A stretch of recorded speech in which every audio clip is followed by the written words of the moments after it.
Imagine there's no countries. It isn't hard to do.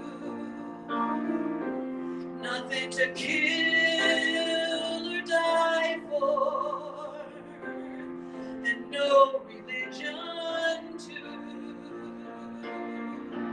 Imagine all the people living life in peace. You may say I'm a dreamer,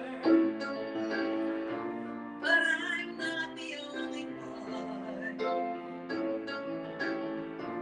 Hope someday you will join us, and the world will be as one.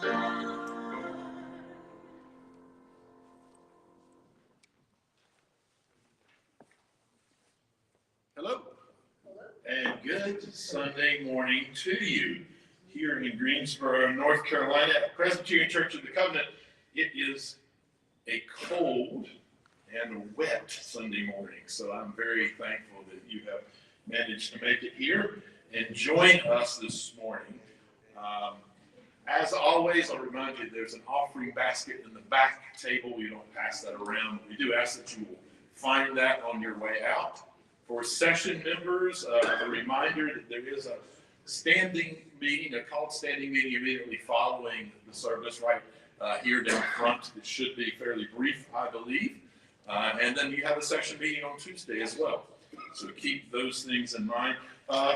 For those who didn't, make sure you pick up one of these flyers. They're at both of the entrance ways about this beautiful arrangement that we have here this morning. I think that you'll find meaning in the concept behind it as well as just how beautiful it is for Valentine's Day. So I think that's all the announcements that I have for you this morning. So I'm going to start with two very small quotes. One quote comes from Proverbs, and then I'll tell you where the other one comes from. So the first one's from Proverbs 18, chapter 18, verse 15, and I'm reading from the English Standard Version. An intelligent heart acquires knowledge, and the ear of the wise seeks knowledge. And then my other quote is from musician and songwriter Frank Zappa, who says, "A mind is like a parachute. It doesn't work if it's not open."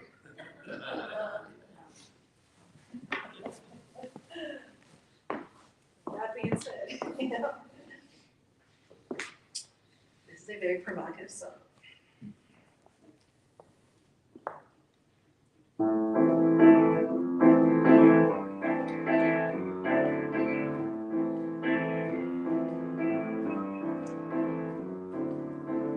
Dear God, I hope you got the letter, and I pray you can make it better down here. I don't mean a big reduction in the price of beer, but all the people that made in her image, they're starving on their feet, 'cause they don't get enough to eat from God.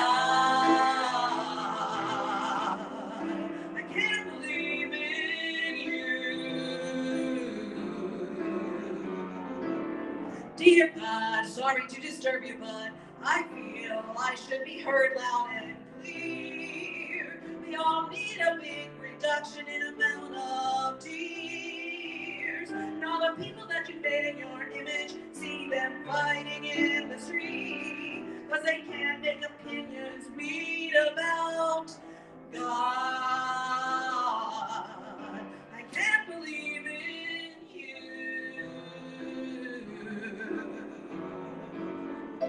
Did you make disease and the diamond blue? Did you make mankind after we made you?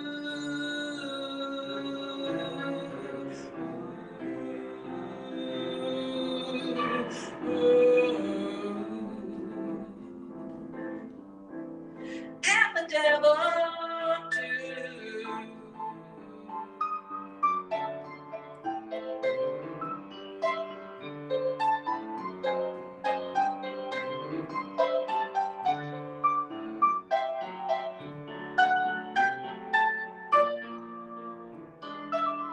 Dear God, don't you if you notice, but your name is on a lot of quotes in this book.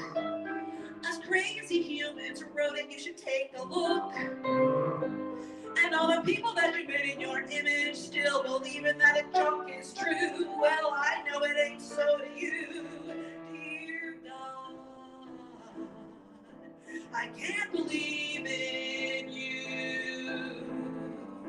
I don't believe it.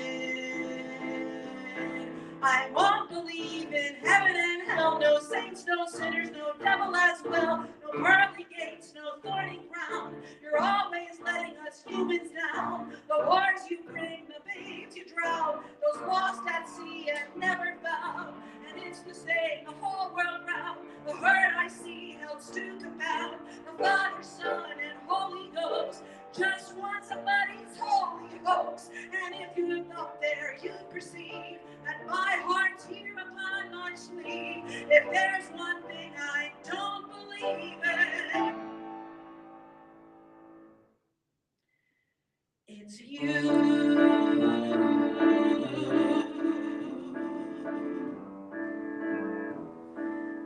Dear God.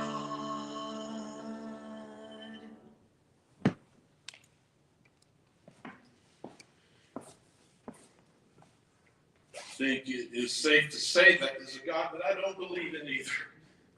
And you'll probably hear some veiled, I'm going to say veiled, references to reasons maybe why we should all put more thought into the God we do believe in my message today. I do want to remind you that immediately following the message, we will go straight into a time of meditation, some silence where you can either contemplate what I just talked about or use it for silent meditation. There'll be a brief period of silence, and Stephanie will bring us in with some soft music and then transition into the music that she's brought for us today. My message this morning is entitled, Embrace Your Inner Heretic. Now, at the core of each of us is our belief system. It is around that belief system that a large part of your personal identity is formed. That reality, at least in part, points to the relative success of fundamentalism in spirituality. You see, one of the strengths of fundamentalism is that it provides a stable core belief system. It is much easier to believe you understand who you are and to feel stable in your core belief system when it isn't fluctuating, which is great for fundamentalists. For folks like liberals and progressives, however, it is a little more difficult because the walls around our core beliefs are a little less rigid, a little more willing to flex when new information presents itself. Which means that we, more frequently than fundamentalists, are reshaping our understanding of who we are and how we relate to society, even if in small ways. See, that just isn't true for a fundamentalist. The protective walls around their core beliefs are tall and rigid, and with good reason.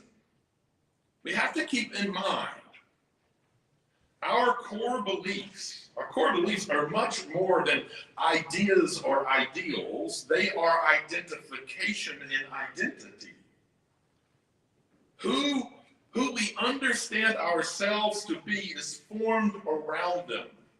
So, when you challenge a specific belief, you are also, in small part, challenging the person's understanding of who they see themselves to be. The more fundamentalist their belief system, the more likely it is that you're questioning who they understand themselves to be. And for fundamentalist Christians, it's even more complicated than just that. In both direct and in subtle ways, they believe that their salvation, their very salvation, at least in part, is dependent upon being correct on issues of faith. Intellectualism, progressivism, on the other hand, invites the constant assessment of the correctness of a person's belief system. And that's kind of dangerous ground for a fundamentalist Christian. When you confront them on a particular belief, you're not only confronting them on an idea that they have held on more rigidly to for a longer time than most other folks do, but you're also confronting the very core of who they understand themselves to be. For them, it is those core beliefs upon which their salvation hangs in the balance, well, at least in part.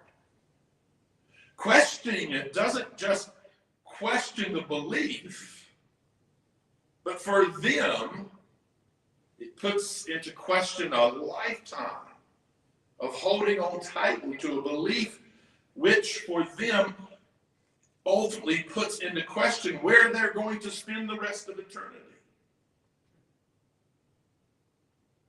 When you take all of that into consideration, it's really not surprising that most fundamentalist Christians react negatively to, and they avoid altogether any intellectual questions of their core belief system.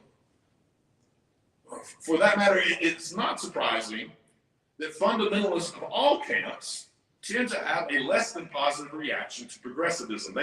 They just want to be right. Fundamentalists just want to be right, while progressives just hope to sort out some small version of the truth. It's a subtle difference, but it's really important. Here's the thing, though. I believe that the ability to objectively question your belief system, maybe particularly things to which we've been told we must conform to, basically dogma, I believe that the ability to objectively question your belief system is essential in having a healthy spirituality.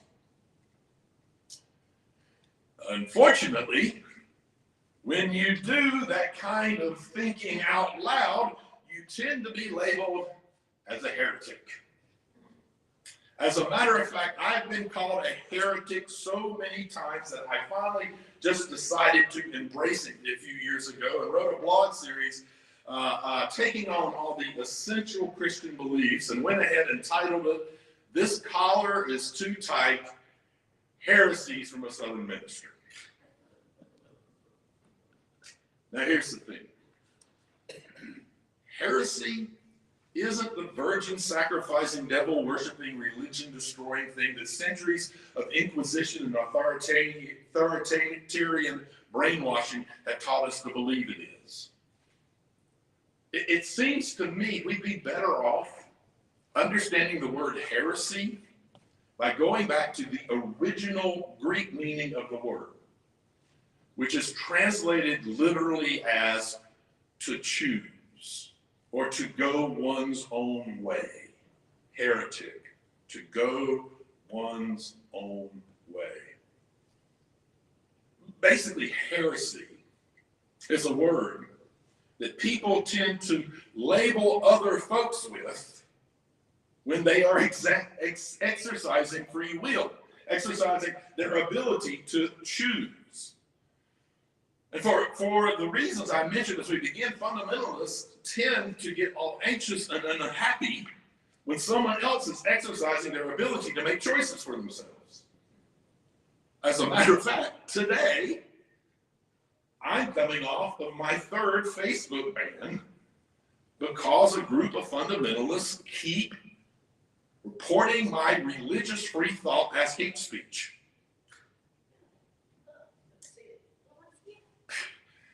In the eyes of the more fundamentalist wings of many established religions, choosing your own way rather than blindly following a preset spiritual dictate is a horrendous crime and grounds for persecution, or at least reporting someone to Facebook for hate speech. The history of both Christianity and Islam is stained with the blood of those tortured and killed because they committed the unforgivable sin of questioning the answers handed down by religious authorities. Now, what is so strange about all of this is that many of the religions that stand over and against mindful questioning today were founded by folks labeled as heretics and dangerous outlaws. Jesus was crucified for blasphemy.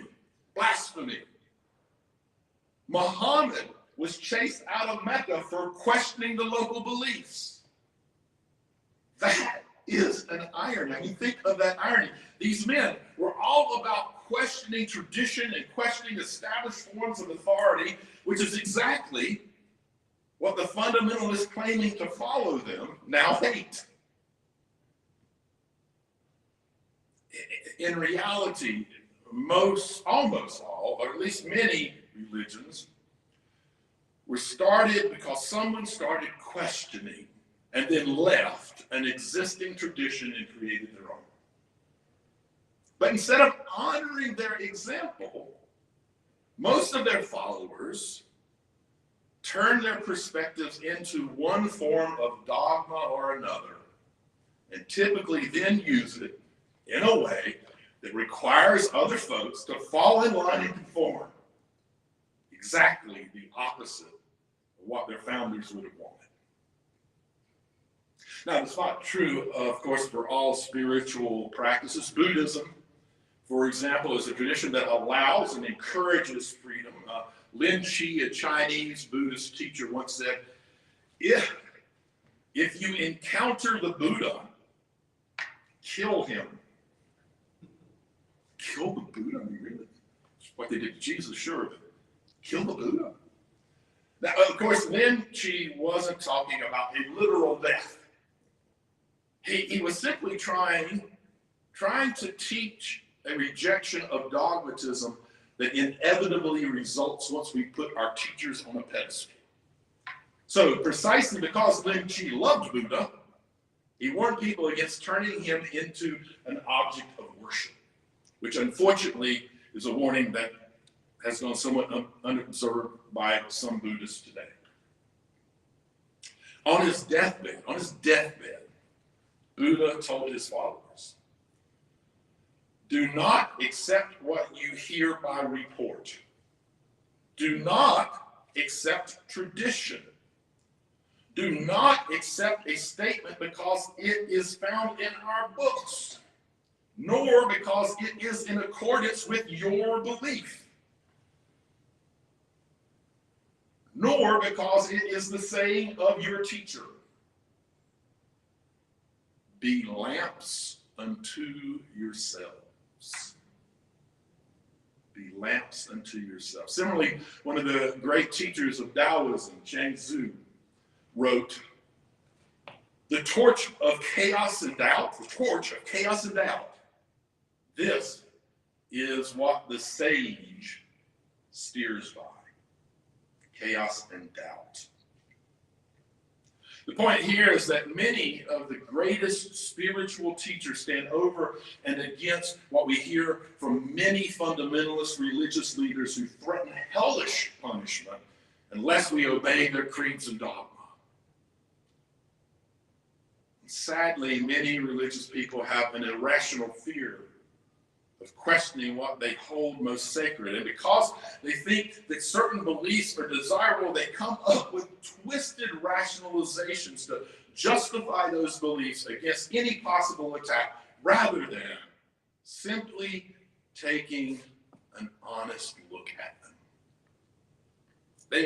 They are terrified by the thought that if they begin doubting their certainties or looking at them with a critical eye, the entire castle of values upon which they have based their lives will come tumbling down.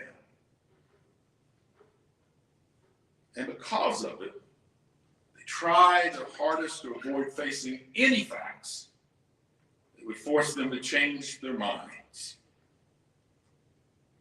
That course of non-action, of sticking unquestionably to and reassuring yourselves may feel safe,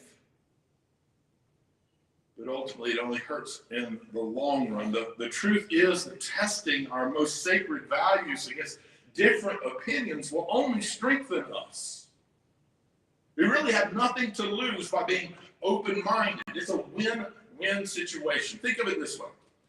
If we test our most sacred values against all kinds of different options, two things can happen.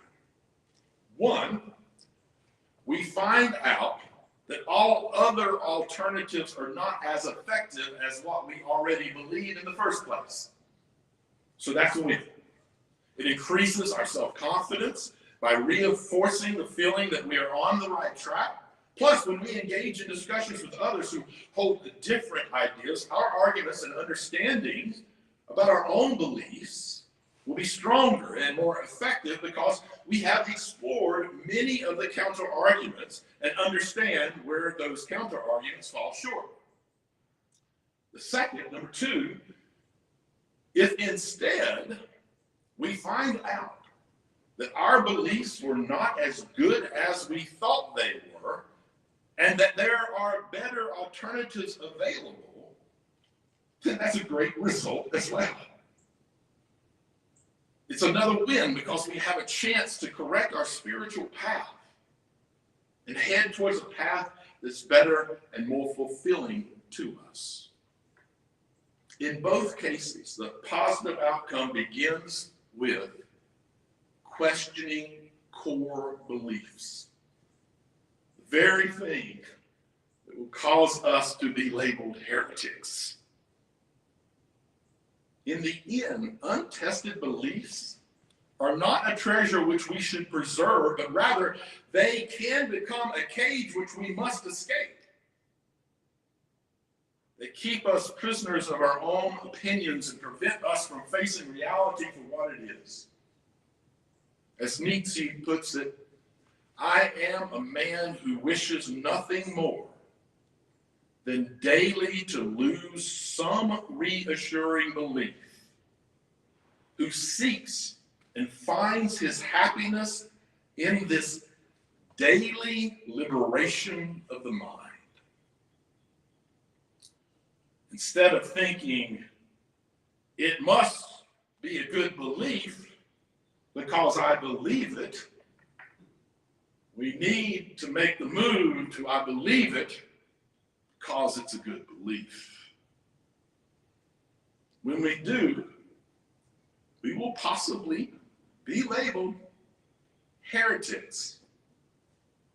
But remember, in the truest understanding of its meaning, a heretic is a person who is choosing to go their own way, which is part of the journey to self-discovery, which, as it turns out, is one of the essential pieces to a healthy spiritual life. So, I invite you to be a spiritual heretic, to embrace it, and discover the freedom of a wide open, inquisitive spiritual life.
Is there anyone who ever remembers changing their mind from the paint on a sign? Is there anyone who really recalls ever breaking rank at all for someone yelled real loud one time?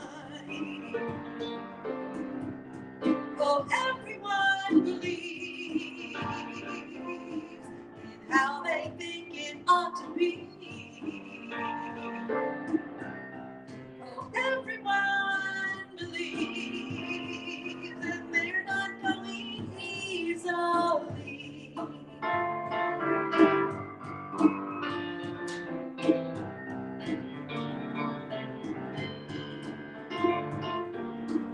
Belief is a beautiful armor that makes for the heaviest sword. Like punching underwater, you never can hit who you're trying for. Some need the exhibition, some have to know they tried. It's a chemical weapon for the war that's raging on inside.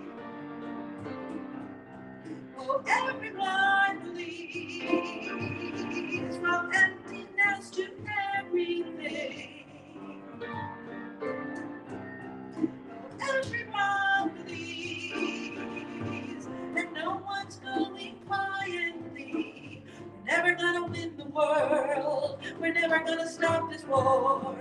We're never gonna beat this if belief is what we're fighting for. We're never gonna win the world. We're never gonna stop this war.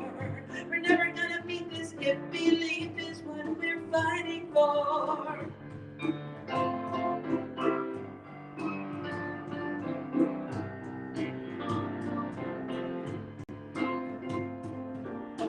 Is there anyone who can remember ever surrender with their life on the line? Oh, everyone flees from emptiness to everything. Oh, everyone believes that no one's going quietly. We're never gonna win the world. We're never gonna stop this war. We're never gonna beat this if belief is what we're fighting for. We're never gonna win the world. We're never gonna stop the war. We're never gonna beat this if belief is what we're fighting for. Da da da da da da. Da da da da da da. Da da da da da da. What puts 100,000 children in the sand? Belief can. Belief can. What puts the folded flag into his mother's hand? Belief can. Belief can.